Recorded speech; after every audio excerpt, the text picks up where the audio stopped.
Magandang araw sa inyong lahat at welcome sa aking channel.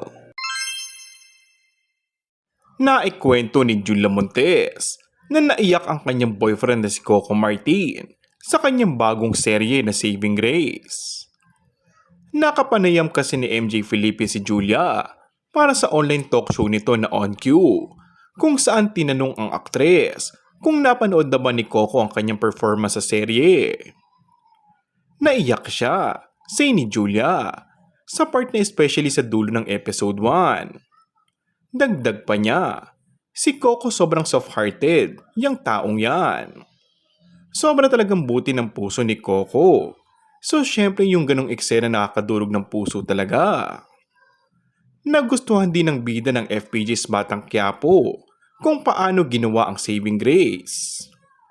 Proud siya. Happy akong narinig ko sa kanya na proud siya. And parang iba naman raw ang ipinakita ko rito.